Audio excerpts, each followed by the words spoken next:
أعوذ بالله من الشيطان الرجيم. بسم الله الرحمن الرحيم.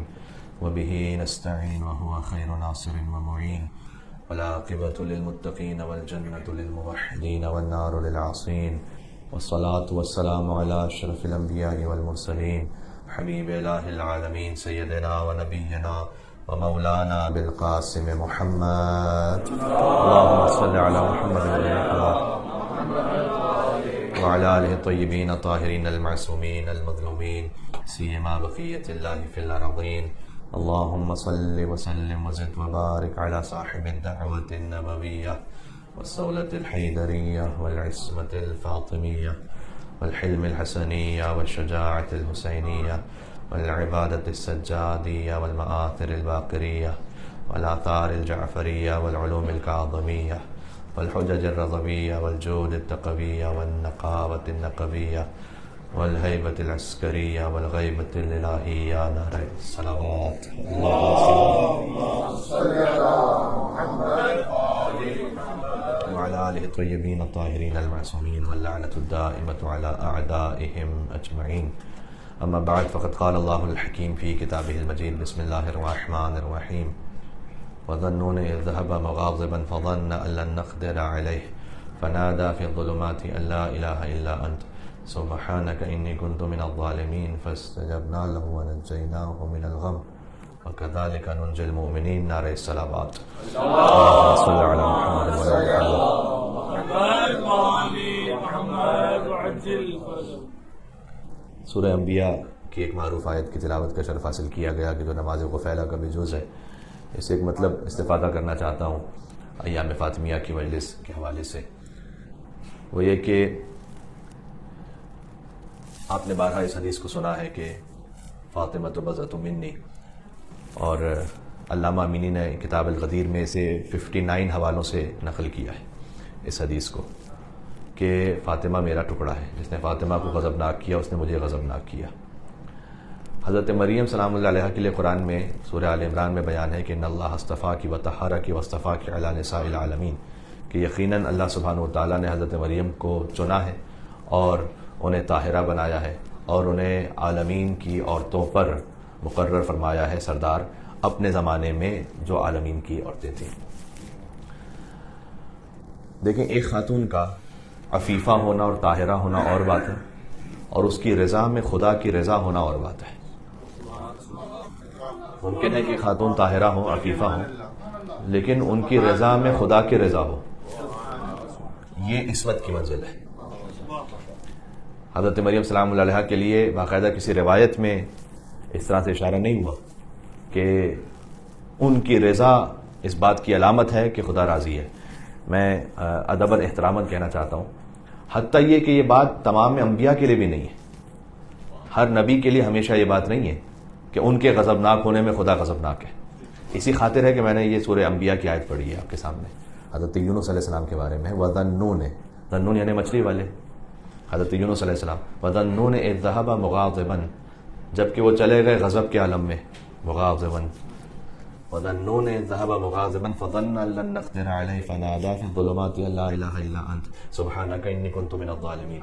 حضرت یونس علیہ السلام اپنی قوم کو چھوڑ کے چلے گئے تھے اس بنیاد پر کہ اب کل ان پر عذاب نازل ہونے والا ہے، قابل ہدایت نہیں ہے. اللہ سبحانہ وتعالیٰ کو یہ بات پسند نہیں آئی، ترک اولا کیا انہوں نے، حرام نہیں کیا انہوں نے، قوم کو چھوڑ کر جانا ناجائز نہیں تھا، اس لیے کہ ہدایت کی ساری حجتیں وہ پوری کر چکے تھے.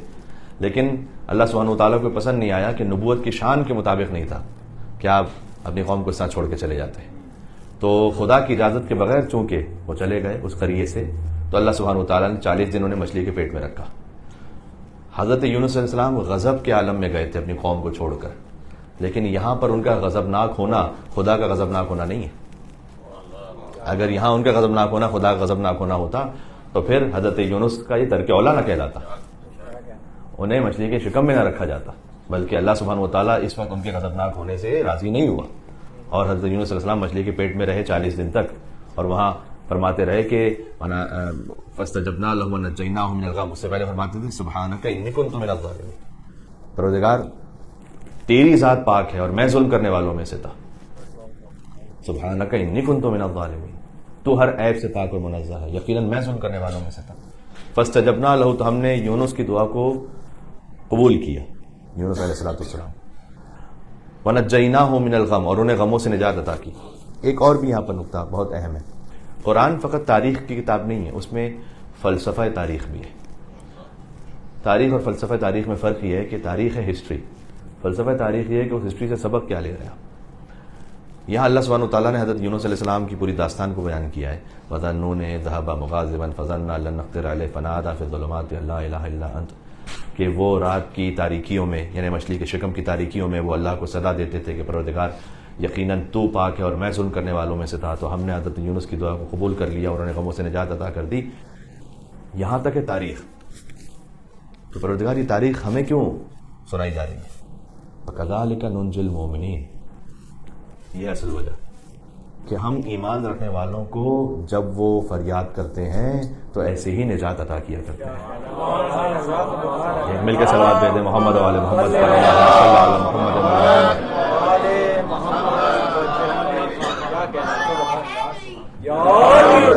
یہ ہے فلسفہ تاریخ کہ ہم یونس علیہ السلام کا واقعہ آپ کے سامنے اس لیے بیان کر رہے ہیں کہ جب آپ کسی مشکل میں اس طرح سے گرفتار ہوں، کسی خطا کی وجہ سے، کسی اور غلطی کی وجہ سے، تو اللہ سبحانہ وتعالیٰ چاہتا ہے کہ اس کے سامنے عاجزی اور انکساری کے ساتھ پکارا جائے.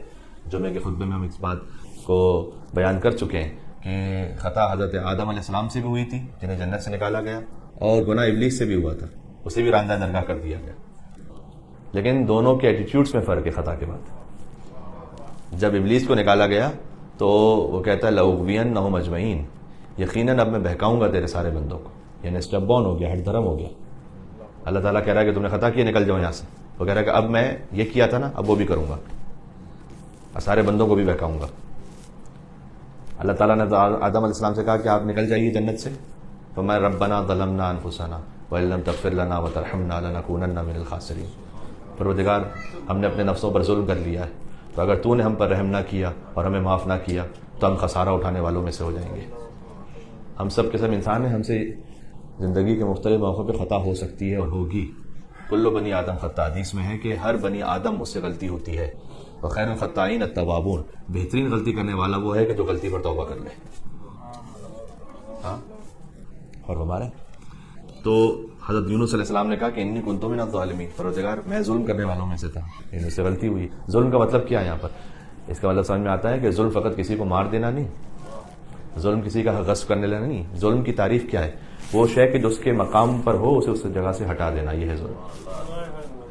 ہاں، عدل کی تعریف ہے کہ وضع الشیء فی محلہ، شے کو اس کے مقام پر رکھنا عدل ہے، شے کو اس کے مقام سے ہٹا دینا ظلم ہے. جو خلافت کا حقدار ہے اسے اس کے مقام پر رکھنا عدل ہے، کسی نااہل کو وہاں بٹھا دینا ظلم ہے. انی کنت من الظالمین فاستجبنا لہ ونجیناہ من الغم وکذلک ننجی المؤمنین. ہم ایمان رکھنے والوں کو ایسے نجات دیتے ہیں. اب یہاں حضرت یونس علیہ السلام جو غضبناک ہو کر گئے تھے تو یہاں ان کا ترک اولا تھا. یہ بات واضح ہو رہی ہے. یعنی ہم یہ عرض کرنے لگے ہیں کہ کسی کا طاہرہ ہونا، عفیفہ ہونا کسی خاتون کا، یا حتیٰ کسی عہدے پر ہونا، وہ ایک اور بات ہے، اور ان کی رضا میں خدا کی رضا ہونا اور بات ہے. اگر کسی کی رضا میں خدا کی رضا ہے اور کسی کے غضب میں خدا کا غضب ہے تو یہاں عصمت مطلقہ کی منزل ہے. یعنی جہاں پر گناہ چھوڑ دیجئے، خطا یا ترک اولا کا بھی کوئی امکان نہیں ہے. اچھا، یہاں غور کیجئے گا، کیا اللہ سبحانہ و تعالیٰ مجبور ہے؟ اپنے آپ سے آپ سوال کریں، اللہ تعالیٰ کیا مجبور ہے کہ جب بھی بی بی فاطمہ سلام اللہ علیہ راضی ہو تو اسے راضی ہونا پڑے گا؟ ایسی تو بات نہیں. اللہ سبحانہ و تعالیٰ مؤثر ہے، وہ متاثر نہیں ہے.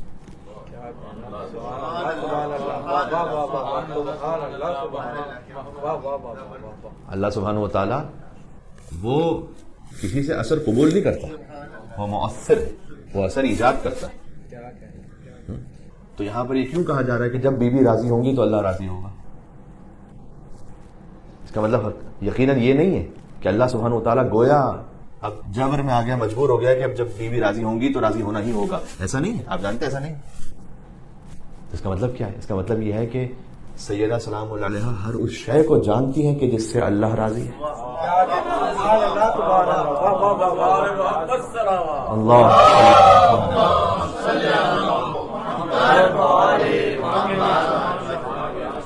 اسے ایک فکرے سے آپ عظمت سمجھ میں آ رہی ہے آپ کو. اور سیدہ سلام اللہ علیہ ہر اس شے سے بھی واقف ہیں جس سے اللہ ناراض ہے. اور وہ اس پر عالمہ بھی ہیں اور عاملہ بھی ہیں. لہذا مطلق حضور نے فرمایا کہ جس سے فاطمہ راضی ہیں اس سے خدا راضی ہے. اس لیے کہ وما تشاؤون الا ان یشاء اللہ کی منزل ہے. وہ چاہتی ہی نہیں اس کے علاوہ کہ جو خدا چاہتا ہے. خدا آسمانوں سے، اور یہ بھی تعبیر محاورتن ہے ورنہ خدا ہر جگہ ہے، ہمارے سامنے آ نہیں سکتا اس لیے کہ اس کی ذات میں کوئی نقص نہیں ہے، تو کوئی عیب نہیں ہے، تو وہ بسیط ہے، مرکب نہیں ہے، وہ جسم نہیں رکھتا. تو اب اس کی رضا معلوم کیسے ہو؟ رضا معلوم ہے سیدہ سلام اللہ علیہا کے ذریعے سے. علی ابن ابی طالب کو وجہ اللہ اسی لیے کہا جاتا ہے. وجہ اللہ کا مطلب یہ نہیں ہے کہ اللہ کا کوئی فزیکل چہرہ علی کے اوپر فٹ ہوا ہوا ہے. وجہ اللہ کا مطلب ہے کہ آپ چہرے سے کسی کے ناراض ہونے یا خوش ہونے کا اندازہ لگاتے ہیں. اللہ راضی ہے یا نہیں یہ وجہ اللہ سے پتہ چلے گا.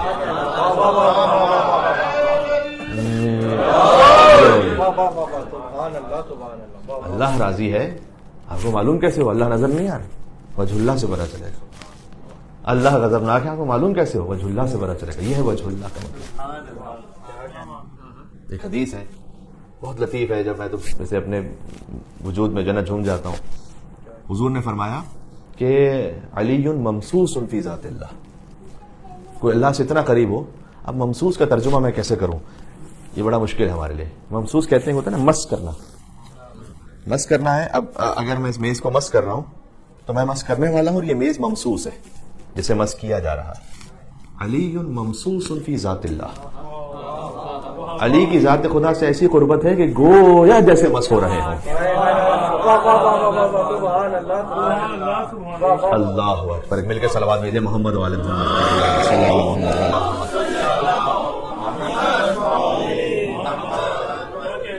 ممسوس فی ذات اللہ. سادہ ترجمہ یہ کہ فنا ہے ذات خدا میں. اب نہ ان کے لیے گویا اپنی رضا اور اپنی نارضایتی نہیں ہے، جو کچھ ہے وہ اللہ سبحانہ و تعالیٰ کا.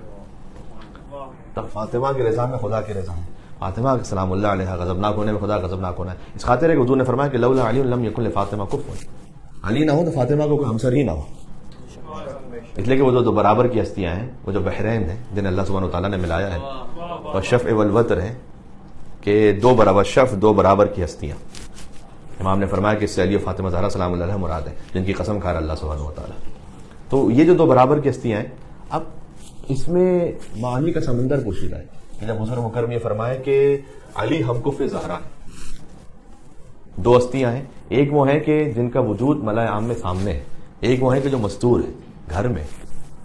علی ابن ابی طالب وہ شب ہجرت ہیں، وہ بدر میں ہیں، وہ احد میں ہیں، وہ خیبر میں ہیں، وہ خندق میں ہیں، وہ حدیبیہ پر ہیں. وہ سورہ برات کو لے کر جا رہے ہیں، وہ یمن پہ ماموریت پہ جا رہے ہیں، وہ غزوہ تبوک میں یا علی انت منی بمنزلۃ ہارون میں موسیٰ جانشین رسول مدینہ میں. علی سامنے ہے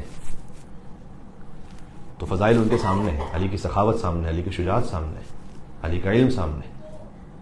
سیدہ سلام اللہ علیہا کی عظمت کیسے سامنے آئے جبکہ بی بی بہت ضروری امور سے گھر سے باہر تشریف لائی ہیں. یا مباہلہ کے میدان میں اپنے بابا رسول اللہ کی رسالت کی صداقت کے لیے اور گواہ بن کر آئیں، یا دربار فدق میں امیر المومنین علی بن ابی طالب السلام کی ولایت کو ثابت کرنے آئے. تو معمولاً بیوی سامنے نہیں ہے اس طرح سے. تو ان کی عظمت کیسے واضح ہو؟ فرمایا کہ بس علی کو دیکھ رہے ہو نا، اگر علی نہ ہو تو فاطمہ کی برابری کرنے والا کوئی نہ ہو. اب اس کا مطلب کیا ہے؟ یعنی علی قطب عالم امکان ہے. عالم امکان کا مرکز مولا علی ہے. علی قطب عالم امکان ہے. علی مولا المؤمنین ہے. علی یعصب الدین ہے. علی نبی عظیم ہے. علی مبید الشرک والمشرکین ہے. علی قاتل الناکفین والقاسفین والمارقین ہے. ابو الیتامى والمساکین ہے. باب حکمت رب العالمین ہے.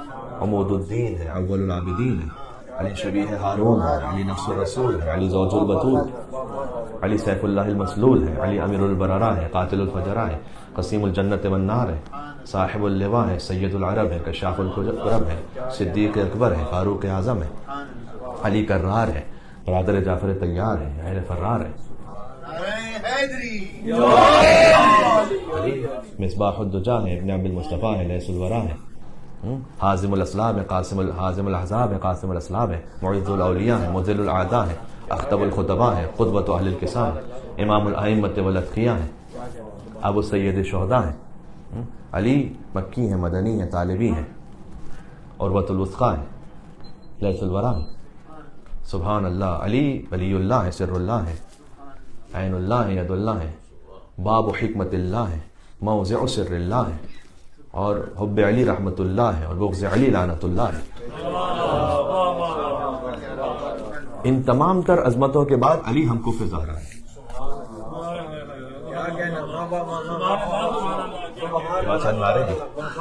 سیدہ سلام اللہ علیہ کی عظمتوں پر ایک مل کے صلوات بھیجیں محمد۔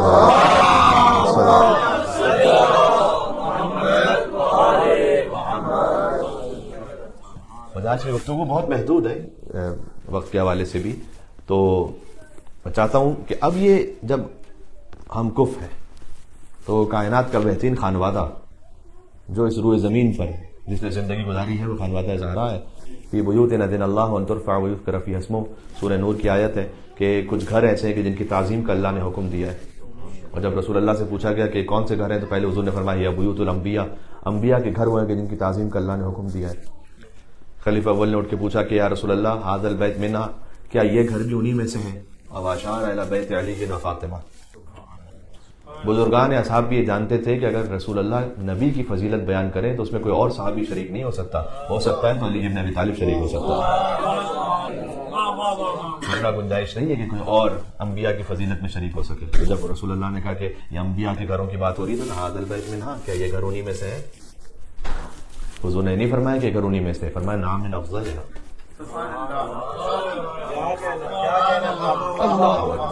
یہ نہیں فرمایا کہ گھر انہی میں سے، فرمایا افضل ترین گھر ہی علی و فاطمہ زہرا سلام اللہ علیہ کا ہے۔ تو یہ کائنات کا وہ افضل ترین گھر ہے، وہ افضل ترین خانوادہ ہے۔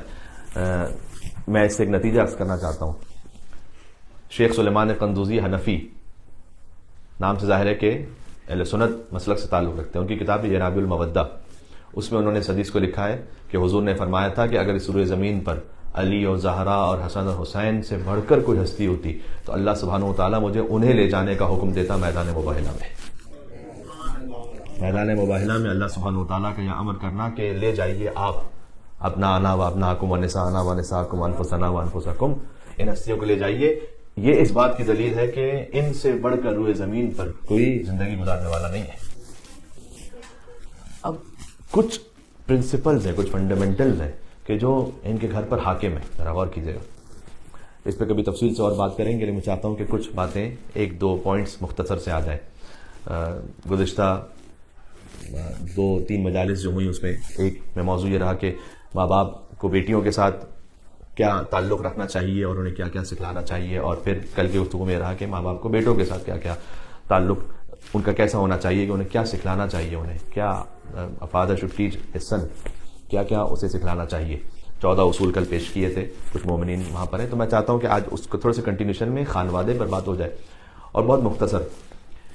ایک عالم دین ہے، انہوں نے خود ہی بیان کیا کہ جب میں ان پرنسپلز کو دیکھ رہا تھا کہ یہ اصول وہ ہیں کہ جو غیر قابل تغیر ہیں۔ دیکھیں آپ کے گھر کا انداز بدل جاتا ہے، آپ کی وہیکل بدل جاتی ہے، آپ کے لباس بدل جاتا ہے، لیکن کچھ فنڈامنٹلز ہیں جو نہیں بدلتے۔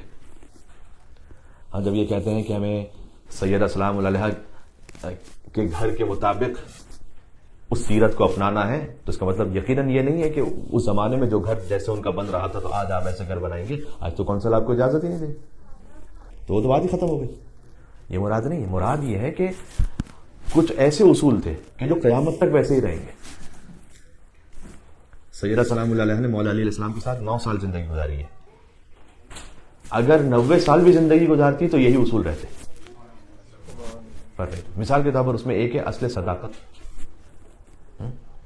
سچائی، مثال کے طور پر ہے اصل معنویت، گھر کے اندر جو فضا ہے اور جو فیصلہ جو بھی ڈیسیشن ہوتا ہے اس کا جو معیار ہے وہ مادیت کو ہونا چاہیے یا معنویت کو ہونا چاہیے۔ یہ اصول بدلنے والا نہیں ہے۔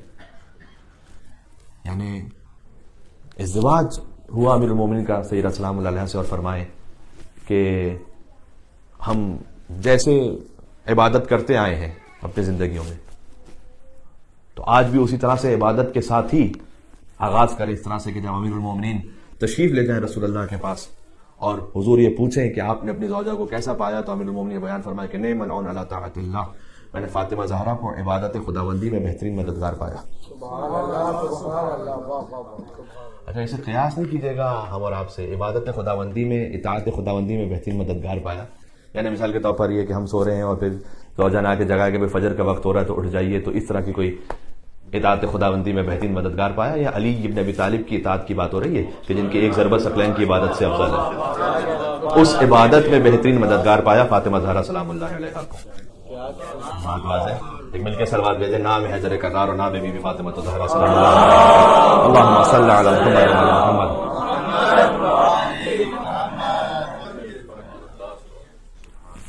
حتیٰ یہ کہ جب شہادت کی منزل بھی قریب تھی تو بیوی نے فرمایا کہ اے ابو الحسن، آپ کثرت کے ساتھ میرے لیے قرآن کی تلاوت فرمائیے گا اور دعا کیجیے گا، فقط قرآن نہیں، کثرت کے ساتھ قرآن۔ تو ایک معنویت وہ حاکم تھی گھر پہ۔ مثال کے طور پر جو زوجین ہیں ان میں اصل تکریم یعنی principle of respect, love and respect, یہ بہت ضروری ہے۔ آپ کو تاریخ میں ملے گا کہ امیر المومنین اس بات پر زیادہ راضی ہوتے تھے اور انہیں اچھا محسوس ہوتا تھا کہ جب بی بی فاطمہ سلام اللہ علیہا انہیں یبن العم کہہ کے مخاطب کرے، اور بی بی اس بات پر زیادہ راضی ہوتی تھی کہ جب مولا علی علیہ السلام انہیں یا فاطمہ بنت محمد کہہ کے مخاطب کریں، اے محمد رسول اللہ کی بیٹی صلی اللہ علیہ وآلہ وسلم، اللہم صلی علی محمد وعلی محمد۔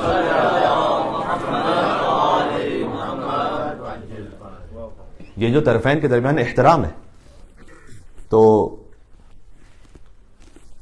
اگر ایک خاتون بات کر رہی ہیں اپنے پیرنٹس سے، اپنے عزیز اقربا سے، شرعاً بھی جائز نہیں ہے کہ وہ غیبت کریں یا بے احترامی کریں اپنے شوہر کی ان کے سامنے، اور شوہر کے لیے جائز نہیں ہے کہ وہ بے احترامی کرے اپنے ماں باپ کے سامنے اپنی زوجہ کی۔ تو وہ جو احترام کا معاملہ تھا، اور میں نے اس میں دو لفظ استعمال کیے، لو اینڈ ریسپیکٹ، یہ دونوں، اور یہ وہ اصل ہے کہ جو زمانے کے بدل جانے سے یہ اصل تبدیل نہیں ہو، یہ ہمیشہ ایسے ہی رہے گا۔ بات واضح؟ سبحان اللہ۔ مثال کے طور پر ایک پرنسپل ہے سمپلسٹی کا۔ اب سمپلسٹی کا مطلب کیا ہے؟ سمپلسٹی کا مطلب یہ، کل بھی ایک بات عرض کر رہا تھا، ہو سکتا ہے کہ آپ بہت ساری چیزوں کو اللہ سبحانہ وتعالیٰ نے آپ کو اتنا عطا فرمایا ہوا ہے کہ آپ بہت کچھ افورڈ کر سکتے ہیں، آپ 10,000 کی ریسٹ واچ افورڈ کر سکتے ہیں، $10,000 میرا مطلب ہے، تو کیا یہ عقلی اور منطقی طور پر بہتر ہوگا کہ آپ یہ کام کریں گے؟ ہر وہ چیز کہ جو ہم لے سکتے ہیں ضروری ہے کہ وہ لیں گے؟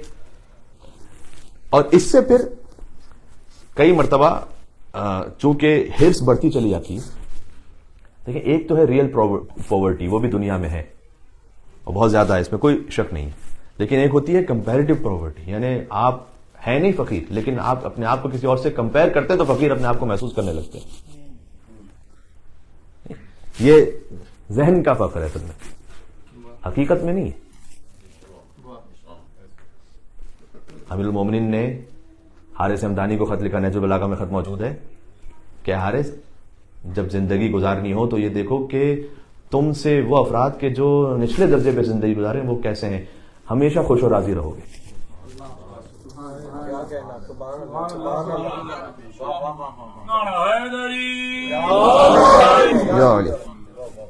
اب آپ دیکھیے، میں ایک عزیز کی یہاں مثال دوں نام لیے بغیر ہی، کہ مثلاً وہ یہاں تشریف لائے اور کسی وجہ سے فیملی کے بغیر یہاں پر آئے تھے، 3 مہینے کی ان کی بیٹی تھی، انہیں چھوڑ کر آئے، 4 سال تک یہاں پر رہے بغیر ظاہر کے بیٹی سے باقاعدہ ملاقات ہوئے، اس کے بعد وہ وہاں تشریف لے گئے، کچھ عرصہ وہاں گزارا، پھر انہیں یہاں پر آنا پڑا، ابھی 5-6 دن یہاں آئے ہوئے تھے کہ ان کے والد کا انتقال ہو گیا، واپس نہیں جا سکتے۔ اب آپ جب سنیں احوال اور حالات کو کہ کس کس انداز سے کہاں کس طرح سے زندگیاں گزر رہی ہیں لوگوں،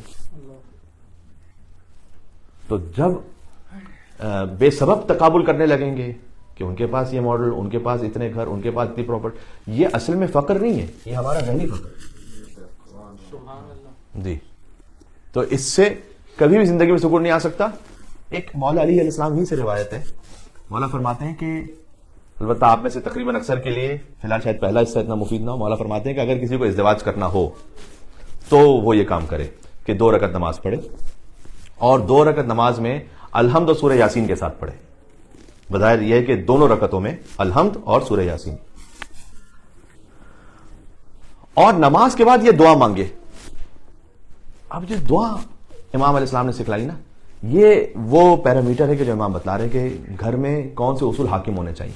امام نے فرمایا کہ یوں دعا مانگو کہ اللہم ارزقنی زوجۃ صالحۃ ودودۃ قنوعۃ شکورا غیورا. یہ 5 چیزیں غور فرمائے گا پھر سے. اللہم ارزقنی زوجۃ صالحۃ قنوعا شکورا, اس سے پہلے ہے ودودا قنوعا شکورا غیورا. پروردگار تو مجھے وہ زوجہ عطا فرما کہ جو نیک ہو, دیندار, صالح. سب سے پہلے قنوعا, اس سے پہلے فرما ودودا.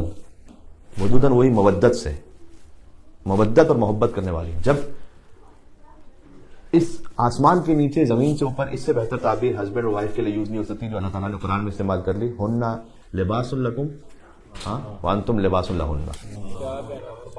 وہ تمہارے لیے لباس ہے اور تم ان کے لیے لباس ہو. اس روئے زمین پر اس سے بہتر تعبیر شوہر اور زوجہ کے لیے ممکن ہی نہیں. لباس آپ کو پروٹیکٹ کرتا ہے, لباس آپ کی عزت میں اضافہ کرتا ہے. ہاں, لباس آپ کے لیے سردی گرمی میں آپ کو محفوظ رکھتا ہے. ایک لباس کی تعبیر اتنی لطیف ہے کہ اس پر سینکڑوں نکات علماء نے لکھے. تو فرمایا کہ بیویاں وہ آپ تمہارے لیے لباس ہیں اور تم ان بیویوں کے لیے لباس. تو امام علیہ السلام نے فرمایا کہ یہ دعا مانگو کہ پروردگار وہ زوجہ کہ جو دیندار ہو. پہلا یہ دیندار, دوسرا یہ کہ مودت کرنے والی, تیسرا قناعت کرنے والی. جو ابھی بات ہو رہی تھی کہ اگر کمپیریزن میں آپ جائیں گے تو کبھی بھی قناعت نہیں ہو سکتی. چوتھا فرمایا کہ شکر کرنے والی اور غیرت رکھنے والی, یعنی اپنی عفت کی حفاظت کرنے والی نامحرموں سے, یہ عطا فرما. تو خود بخود یہ دعا طرفین کے لیے ہے. گویا بات واضح. تو عزیزان گرامی, بس یہ کچھ مختصر سی گزارشات تھی کہ جو عرض کرنا چاہتا تھا. اگر ایام فاطمیہ کا میسج ایک مختصر سے فقرے میں قرآن کی آیت کی روشنی میں سمجھنا چاہیں تو یہ ہے کہ سورہ احزاب میں اللہ سبحانہ وتعالیٰ نے آیت نمبر 4 میں ارشاد فرمایا ہے کہ ما جعل اللہ لرجل من قلبین فی جوفہ. اللہ نے کسی انسان کے سینے میں 2 دل نہیں رکھے. یہ بات میڈیکلی نہیں ہو رہی کہ 2 دل نہیں رکھے, یہ بات عقیدے کے اعتبار سے ہو رہی ہے.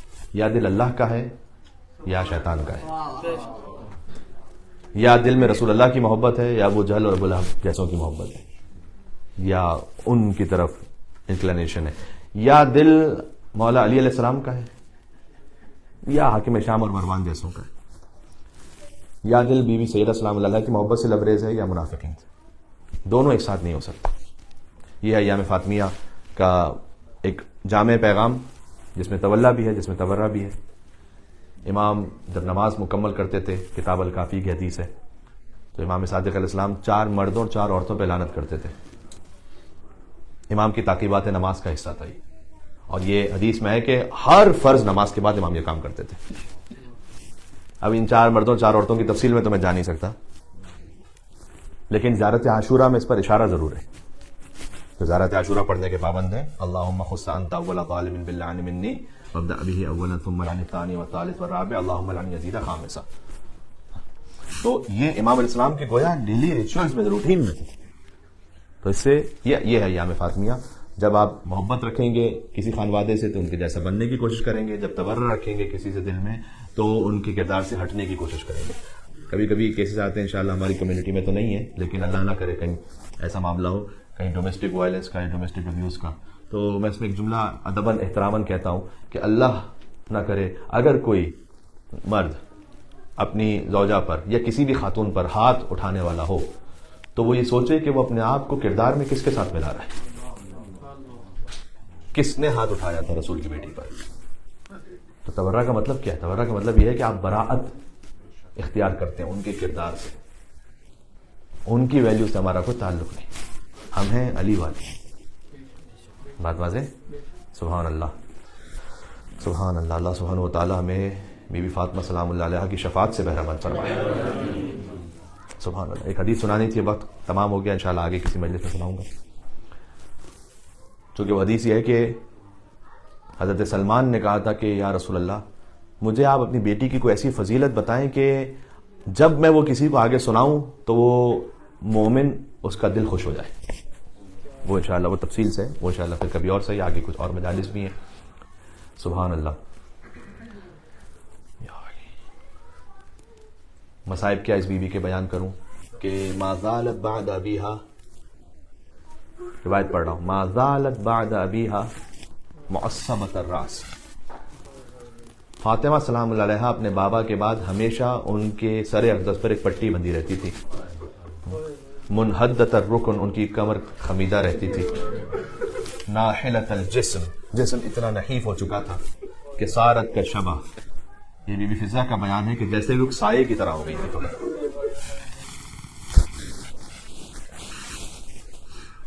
بہار الانوار کی روایت ہے کہ جب بی بی فاطمہ مدینہ کی گلیوں میں جاتی تھیں تو مجھے یہ کہتے ہوئے حیا آتی ہے میں کیا کروں، لیکن بی بی کی چشمان مبارک آنسوؤں سے اتنی پر ہو جاتی تھی کہ بی بی ایک جگہ بیٹھ جاتی تھی، راستہ نظر نہیں آتا تھا. راستہ نظر نہیں آتا تھا، ایک طرف بیٹھ جاتی تھی. آپ جانتے ہیں مدینہ کی گلیوں میں بھی فاطمہ زہرا پر کیا کیا ظلم ڈھائے گئے. امام حسن علیہ السلام مدینہ کی گلی سے نہیں جاتے ہیں تو کیوں نہیں جاتے مولا حسن علیہ السلام وہاں سے؟ اس لیے کہ جب میں اپنے بچپن کو یاد کرتا ہوں تو میری ماں وہاں سے گزرتی تھی اور مغیرہ وہ گستاخی کرتا تھا کہ وہ میری ماں زمین پر گر جاتی تھی. اللہ اکبر. مجھے نہیں معلوم علی نے کس دل سے بی بی سے یہ کہا ہوگا کہ مدینہ والے کہتے ہیں آپ روتی بہت ہیں، یا آپ دن میں روئیں یا رات میں روئیں. یہ پیغام پہنچانا کتنا مشکل تھا مولا علی علیہ السلام کے لیے، لیکن بہرحال جب پیغام کو پہنچایا فرمایا کہ ابو الحسن آپ کہہ دیجئے مدینہ والوں سے کہ فاطمہ کا گریہ تو نہیں رک سکتا لیکن میں مدینہ سے باہر جا کر رو لوں گی دن میں، تاکہ مدینہ والوں کو تکلیف نہ ہونے پائے. صبح کے وقت خانہ زہرا سے ایک عجیب کاروان نکلتا ہے، ایک طرف حسن ہے، دوسری طرف حسین ہے، درمیان میں فاطمہ زہرا ہے. جنت البقیع پہنچتی ہیں، مجلس پڑھنے والی فاطمہ زہرا ہے، مجلس سننے والے حسن اور حسین ہیں. تو بیوی کہتی تھی صحبت علیہ وصا ہے.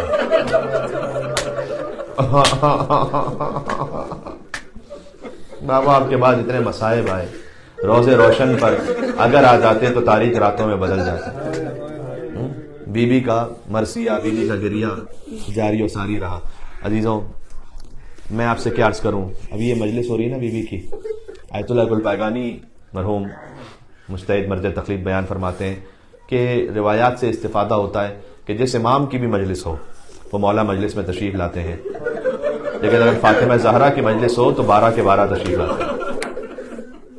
گویا جہاں کہیں ذکر سیدہ سلام اللہ علیہ برکہ ہو وہاں امام حسن بھی آتے ہیں، امام حسین بھی ہیں، وہاں امام جواد ہے، امام علی نقی علیہ السلام ہے، وہاں امام زمانہ علیہ السلام ہے.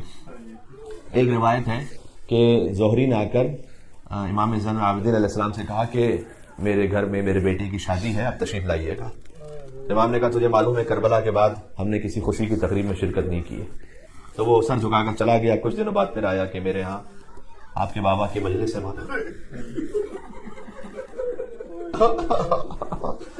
امام علیہ السلام نے کہا کہ اگر میرے بابا کا ذکر ہے تو میں ضرور آؤں گا تیرے گھر پر.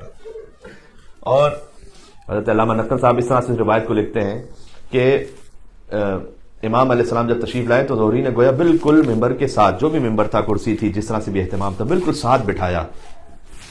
اب آپ 1400 برس بعد مصائب سنتے ہیں تو ہم سے ضبط نہیں ہو پاتا. اگر مجلس میں وہ خود موجود ہو جس نے سکینہ کو لگتے ہوئے تماچوں کو دیکھا ہو، اللہ اکبر، مجلس میں وہ خود موجود ہو جس نے اپنے باپ کے سر کو نوکے نیزہ پر دیکھا ہو، خود امام اگر مجلس میں موجود ہو تو آپ سوچئے گا کہ کتنا گریہ ہوگا. کوئی سوچ بھی سکتا ہے؟ ایسا کوہرام بپا ہوا کہ کسی کا ہوش نہیں رہا. تو جب مجلس ختم ہوئی تو دیکھا امام علیہ السلام نہیں ہے. دیکھا یا میں فاطمیہ مجھے جانا ہے ایک منزل تک، امام علیہ السلام نہیں ہے. زہری کہتا ہے میں نے ڈھونڈنا شروع کیا تو جہاں عزاداروں نے، مجھے معاف فرمائیے گا لیکن جملہ یہی ہے، میں جملہ تو نہیں بدل سکتا روایت میں، جہاں عزاداروں نے اپنی جوتیاں اتار کر وہ اندر آئے تھے وہیں قریب میں امام زین العابدین سید الساجدین تشریف فرما. زہری نے آ کر کہا کہ مولا آپ یہاں تشریف رکھتے ہیں، ہم نے تو آپ کو ممبر سے قریب بٹھلایا تھا. امام نے کہا اے زہری تو فقط اس ظاہری مجمع کو دیکھ رہا ہے، لیکن میں دیکھ رہا ہوں جب سے ذاکر نے مصائب شروع کیے ہیں. جنت سے میری دادی فاطمہ زہرا اپنے حسین کا برسہ لینے کے لیے جنت سے میری دادی فاطمہ زہرا مجلس میں تشریف لا چکی ہیں. میں نے وہیں بیٹھنا مناسب سمجھا. یا اللہ، اس کا مطلب ہے کہ سیدہ سلام اللہ علیہا، اب ان کی آمد کی کیا کیفیت ہے، وہ نورانی کیفیت ہے، ان کی خاص نظر کرم ہوتی ہے، امام جانتے، ہم نہیں جانتے. لیکن بہرحال بی بی سیدہ سلام اللہ علیہا کی خاص نظر کرم ہے، خاص نظر رحمت ہے. اور جہاں کہیں بی بی کا ذکر ہو تو یقیناً چونکہ بی بی شہیدہ راہ ولایت ہیں تو علی جبن ابی طالب یقیناً راضی ہیں کہ ان کی زوجہ کے مصائب کثرت سے بیان کیا جائے. اس لیے میں اس جملے پہ مصائب ختم کرتا ہوں، اس لیے کہ مولا علی علیہ السلام بہت مظلوم ہے عزیزوں. تو جب جنازہ زہرا کو اٹھانا تھا تو حسن حسین کو بھیجا کہ ادعوا لی ابا ذر، ذرا ابو ذر کو تو بلا لانا میرے پاس.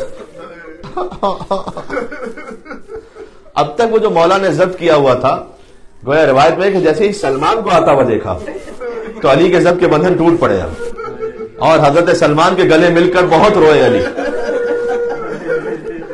اب یہ زبان حال اگر کہہ سکوں تو گویا علی ایک کہہ رہے ہوں سلمان سے کہ سلمان، جب سیدہ کا ازدواج ہوا تھا تو آپ ناقے کی مہار کو تھام کر فاطمہ کو میرے گھر لائے تھے، اب فاطمہ کا تابوت اٹھانا،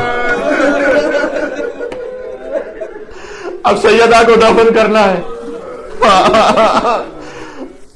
جب امیر المومنین جنازہ زہرا کو لے کر چلے تو اس وہاں دفن نہیں معلوم کہاں دفن کیا، لیکن جب دفن کر چکے تو اتنا روایت میں ہے کہ آئے قبر رسول پر اور فرمایا فاحفظ السوال واستخبر الحال. یا رسول اللہ، پہلے تو فرمایا لقد استرجعت الودیعہ، یا رسول اللہ یہ امانت مجھ سے چھین لی گئی. یہ نہیں کہ علی نے کہ امانت واپس کی، لقد استرجعت الودیعہ، یہ امانت لے لی گئی مجھ سے، چھین لی گئی. ہاں، لیکن اس کے بعد آگے فرمایا کہ جب یہ امانت آپ نے مجھے سپرد کی تھی تو پسلیاں شکستہ نہیں تھی. فاحفظ السوال، تو یا رسول اللہ خود ہی سوال کیجئے گا کہ ہم پر کیا گزری، واستخبر الحال، اور فاطمہ سے ان کا حال پوچھئے گا. وہ مولا علی کہنا چاہتے تھے کہ سیدہ نے پورا حال تو مجھے بھی بیان نہیں کیا، لیکن آپ باپ ہیں سیدہ کے، آپ خود پوچھئے گا فاطمہ پر کیا ہے، سیدہ سلام اللہ علیہا پر کیا گزری. یا اللہ، اللہم صل علی فاطمہ و ابیہا وبعلها وبنيها وسر المستودع فيها بعدد ما أحاط به علمك. اللهم لعن أول ظالم ظلم حق محمد وآل محمد وآخر تابع له على ذلك. اللهم لعن الإصابة التي جاهدت الحسين وشايعت وبايعت وتابعت على قتل. اللهم لعنهم جميعا. يا حسين يا زهراء يا حسين.